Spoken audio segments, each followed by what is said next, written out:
नमस्कार, मैं अंकित और आप देख रहे हैं जी बिहार झारखंड का डिजिटल प्लेटफॉर्म। वो वहाँ कमाने गए थे, पेट की आग बुझाने गए थे, 2 जून का रोटी का इंतजाम करने गए थे, लेकिन उस शहर में उन्हें नसीब हुई मौत। एक रात वह सोए तो सुबह उठ न सके, वो लाशों में बदल गए, जली अधजली लाशें। मैं बात कर रहा हूँ हैदराबाद से आई उस खबर की जिसने बिहार को मातम में धकेल दिया है।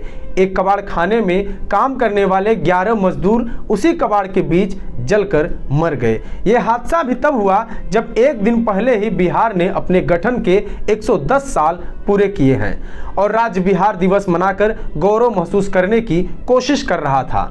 बुधवार सुबह खबर आई कि हैदराबाद में एक कबाड़ गोदाम में आग लग गई है और इसमें 11 लोगों की जिंदा जलकर मौत हो गई है।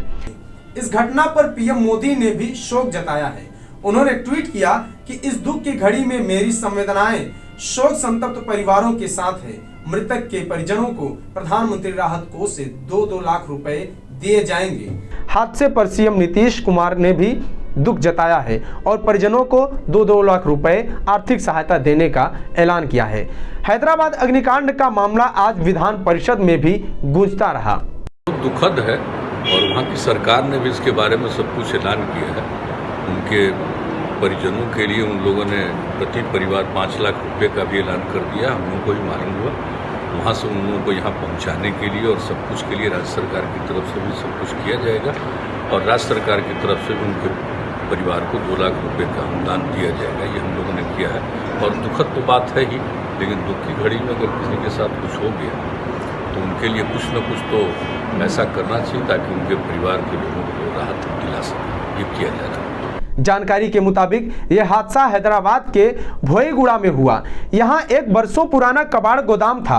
इसी गोदाम में भीषण आग लगने से बिहार के 11 मजदूर जिंदा जल गए, जिससे उनकी दर्दनाक मौत हो गई। शवों को अस्पताल में ले जाया गया, जहां उनका पोस्टमार्टम कर आगे की कार्रवाई की जाएगी। स्थानीय पुलिस ने मीडिया को बताया कि गोदाम की पहली मंजिल पर 12 मजदूर मौजूद थे।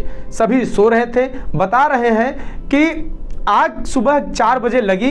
मौके पर मौजूद लोगों का कहना है कि सुबह गोदाम से बचाओ बचाओ की आवाज आ रही थी। मजदूरों के बाहर निकलने का एकमात्र रास्ता भूतल में कबाड़ की दुकान से ही था, जिसका शटर बंद था। 12 मजदूरों में से केवल एक व्यक्ति को बचाया जा सका।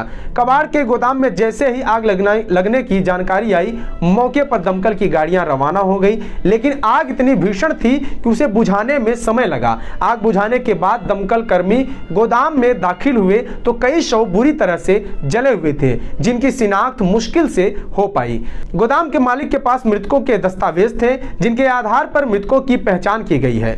उधर जैसे ही यह खबर सामने आई, बिहार के सारण और कटिहार में कोहराम मच गया। यहाँ के कई गांवों में लोग हैदराबाद और ऐसे कई शहरों में मजदूर हैं। मरने वालों में 8 मजदूर सारण और 3 मजदूर कटिहार से थे। इनमें एक मजदूर सारण के बहुआर पट्टी गांव का निवासी था। इनकी पहचान 32 साल के सत्येंद्र नाम के रूप में हुई। सत्येंद्र 10 साल से हैदराबाद के श्रवण ट्रेडर्स कंपनी में काम करते थे। सत्येंद्र के 2 बेटे हैं जो 2 साल और 3 माह के हैं। इनके अलावा मरने वालों में 23 साल का बिट्टू, 40 साल के सिकंदर, 35 साल के दिनेश, 27 साल के दामोदर शामिल हैं। 17 साल के चिंटू, 25 साल का राजेश, 25 साल का राजू, 26 साल के पंकज और 26 साल के दीपक भी इस अग्निकांड में मौत हो गई। इस हादसे में एकमात्र बचने वाले प्रेम हैं, जिन्हें अस्पताल में भर्ती किया गया है। बिहार दिवस के ठीक एक दिन बाद आई इस खबर ने हमें एक बार फिर सोचने पर मजबूर कर दिया है। क्या बिहार लगातार इस तरह की घटनाओं के बावजूद गर्व महसूस कर पाएगा? क्या हर प्रवासियों के साथ ऐसी ही किसी हश्र की खबर आएगी? इस घटना पर आपकी राय क्या है? हमें कमेंट बॉक्स में जरूर बताइएगा। देखते रहिए जी बिहार झारखंड। धन्यवाद।